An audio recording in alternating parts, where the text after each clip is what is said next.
Right now, across the United States, something massive is being built. Hundreds of identical windowless buildings are rising from farmland, deserts, and quiet suburbs. They hum constantly. They consume staggering amounts of electricity, and they are multiplying at a pace America has never seen before in infrastructure. These are data centers, and depending on who you ask, they are either saving the U.S. economy or slowly overwhelming the communities around them. In 2024, the United States had more than 5,000 data centers. By 2030, that number could nearly double. The companies behind them, Amazon, Google, Microsoft, and Meta, are investing at historic levels. Combined hyperscaler capital expenditure is projected to exceed $650 billion in 2026 alone. Over 4 years, the largest tech companies are expected to spend nearly $1.5 trillion on AI infrastructure, rivaling the cost of the interstate highway system, the Apollo program, and nationwide broadband expansion combined. But the backlash is growing.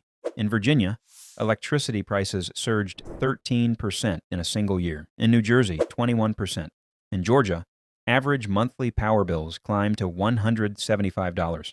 In Oregon, Google's facilities in the Dalles consume 33% of the city's water supply.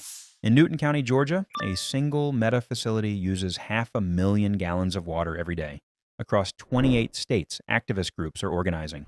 More than $64 billion in projects have been delayed or blocked. At first glance, it seems clear. Data centers are draining water, driving up electricity costs, and reshaping communities, all to fuel artificial intelligence and corporate profits.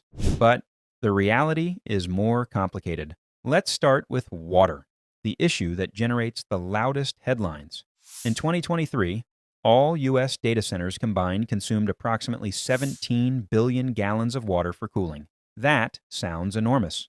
And it is, until you add context. California's almond industry alone consumes between 1.5 and 1.8 trillion gallons of water per year. U.S. golf course irrigation uses over 500 billion gallons annually.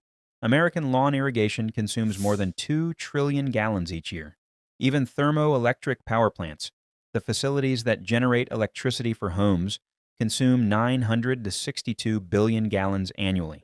Nationally, data centers account for a tiny fraction of water use. The outrage is less about total consumption and more about concentration.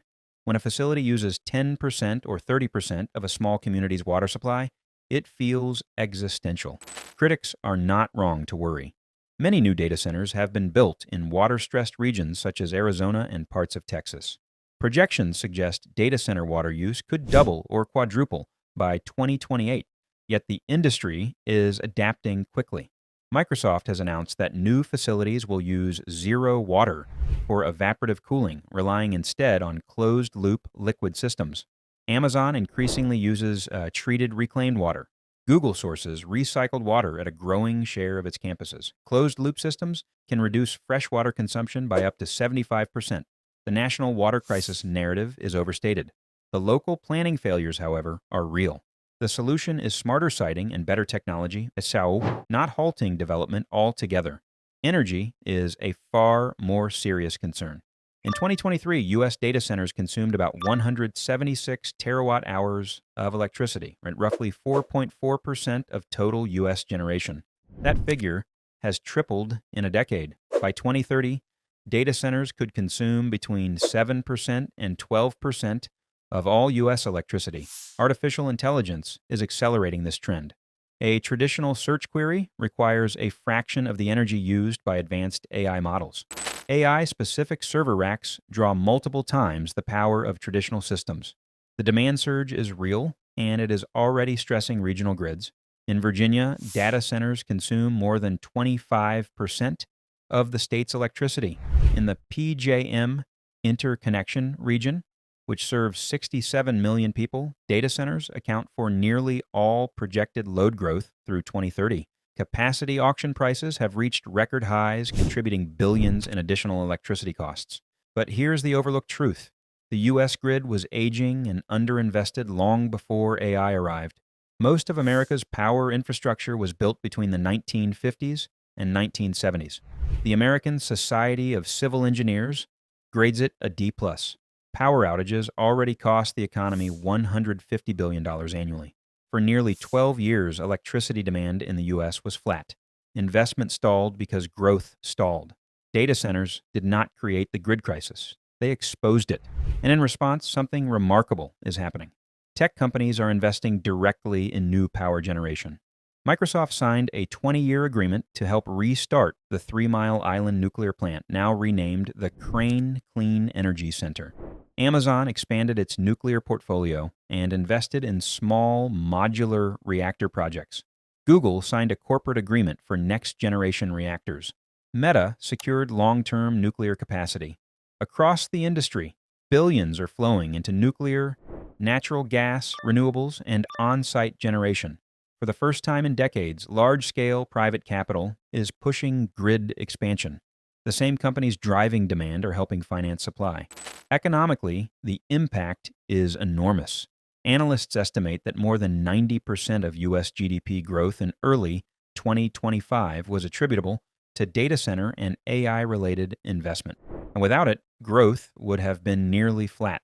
The data center industry contributed over $700 billion to GDP in 2023 and supports millions of direct and indirect jobs. In Loudoun County, Virginia, the world's densest data center market, facilities generate hundreds of millions in annual tax revenue, funding schools, roads, and public services while keeping local tax rates low. Yet the job story is nuanced. A multi-billion-dollar facility may employ only a few hundred permanent workers once operational. Construction jobs are substantial but temporary. Data centers are economic catalysts and tax engines, not mass employers. Beyond economics lies national security. The United States currently leads in AI infrastructure capacity, but China generates more than twice as much electricity and is building new power at a dramatically faster pace. China views AI and energy dominance as strategic priorities. It is expanding both domestically and globally. Meanwhile, the Middle East is investing heavily in AI campuses powered by inexpensive energy. Countries that can provide abundant, reliable electricity will attract the next generation of digital infrastructure. This is not merely a commercial race. Military cloud computing, cyber resilience, and advanced AI systems depend on domestic infrastructure capacity. A single major outage can disrupt millions of websites and services. Data centers are increasingly intertwined with defense and critical systems. The politics of the issue do not follow party lines. Opposition emerges from both Republican and Democratic communities, largely driven by local electricity costs and environmental concerns. Voters support development in principle, but recoil when they believe corporations are receiving subsidies while residents pay higher bills. The emerging consensus is pragmatic. Build data centers, but make them pay their own way. Require them to finance new power generation, transmission upgrades, and community benefits. Protect residential ratepayers.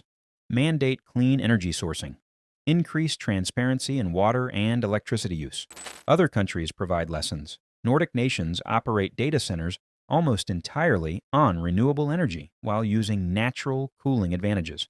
Ireland imposed strict grid conditions before approving new projects. Germany mandates high efficiency and renewable sourcing. Outright moratoriums tend to push investment elsewhere. Unrestricted growth breeds backlash. The viable path is disciplined expansion. There are three possible futures. 1. Restriction. Projects stall. Capital flows abroad. The United States gradually loses its leadership in AI and digital infrastructure. 2. Unchecked growth. Communities absorb rising costs. Backlash intensifies. Political pressure eventually forces harsher crackdowns. 3. Build smarter. Site facilities in cooler, water-abundant regions require full cost responsibility for power infrastructure. Accelerate nuclear and grid modernization. Demand transparency. Negotiate community benefit agreements. Data centers currently consume about 0.01% of U.S. water and roughly 4 to 5% of electricity. They contribute hundreds of billions to GDP and underpin the fastest growing sector of the economy. The water problem is manageable with technology and planning. The energy challenge requires investment. Investment the nation must make regardless.